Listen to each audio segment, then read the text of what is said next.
All right, this is Hannah. She's my client. All right, Miss Hannah. What are you wanting to get out of starting an exercise program? My goal is to, by the end of April 2022, run a mini marathon. All right, cool. Well, before we can get started on planning any type of exercise program, I need to ask a few questions regarding you and your family's health history. Have you or an immediate family member ever experienced any type of cardiovascular issues such as a heart attack or stroke, etc.? Neither of my parents have, but my grandparents on both sides have hit all the markers except for early death, and then I myself don't know of any. Okay, well, I do want to let you know that because your grandparents are considered an immediate family member, that does put you at a positive risk factor.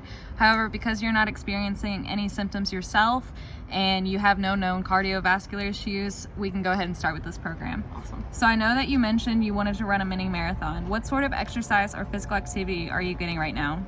Right now I go to the gym about 5 to 6 times a week, and while I'm there, I'm usually there for about an hour doing cardio and resistance training. That's awesome. Even by doing just as little as 30 minutes a day for 3 days a week, you are lowering your risk factors for cardiovascular disease. And you're well above that benchmark, so that's awesome. Now let's talk about meeting your goal. What kind of barriers do you think you might face that could get in the way or make it difficult to achieve your goal or easier to relapse into inactivity? I would say right now, being that we're in school, school's a big thing. I'm working right now, and I take care of my dog a lot.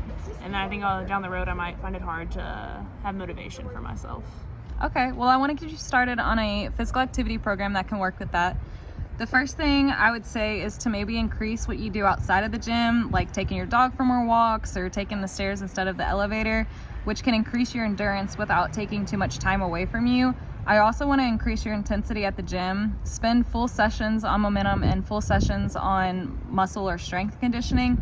Since time is your number one concern, you might want to consider making your workouts at the gym shorter and more intense, while also increasing the stuff that you do outside of the gym to build stamina. It's also good to make goals for yourself, such as X amount of miles in a certain amount of time per week, and increase from there. While making these benchmarks, allow yourself some forgiveness if one week is busier than another, since I know that some weeks can be full of exams or projects or whatever. Just make sure that you're making up for that lost time when you can, so that you can still meet those monthly benchmarks. How does that sound? Sounds awesome. All right, cool. Can't wait to get started.